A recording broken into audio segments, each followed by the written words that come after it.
स्वागत है। आज हम लोग पढ़ेंगे व्याकरण नंदिनी। व्याकरण नंदिनी के पुस्तक के लेखक जो है जगदीश प्रसाद MA हिंदी हैं। तो आज हम लोग समझेंगे भाषा और बोली।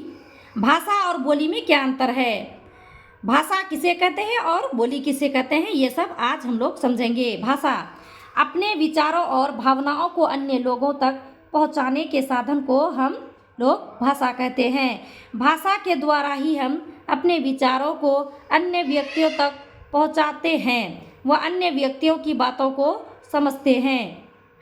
भाषा के रूप, भाषा की भी कई रूप होती है।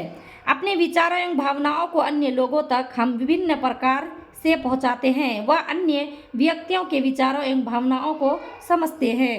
भाषा के विभिन्न रूप होते हैं।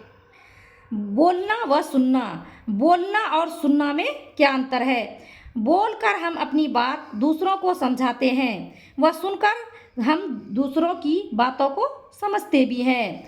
कोई बोला आगे से और उसको पहले हम सुनते हैं, फिर समझते हैं, फिर हम लोग कुछ उस पर प्रतिक्रिया देते हैं।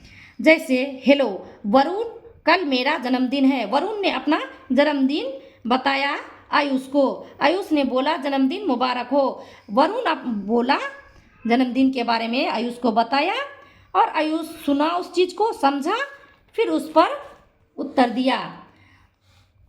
लिखना और पढ़ना, अब समझेंगे लिखना और पढ़ना। लिखकर हम अपने विचारों को दूसरों को समझाते हैं व पढ़कर हम दूसरों की बातों को समझते हैं।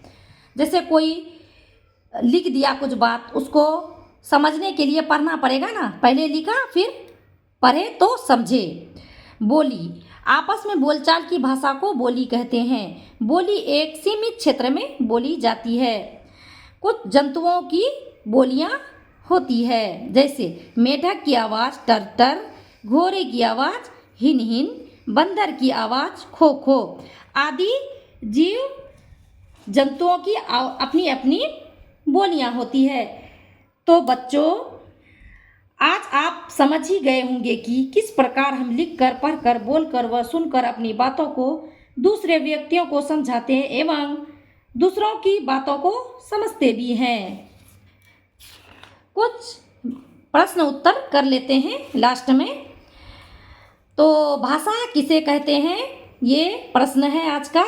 अपने विचारों और भावनाओं को अन्य लोगों तक पहुंचाने के साधन को भाषा कहते हैं। दूसरा प्रश्न है मेरा, बोली किसे कहते हैं। बोली मेरा उत्तर है आपसी बोलचाल की भाषा को बोली कहते हैं। कुछ इसे भी याद रखा जाए, मैथिली, हरियाणवी, गढ़वाली, भोजपुरी आदि बोलियां हैं। बस आज के लिए इतना ही। धन्यवाद।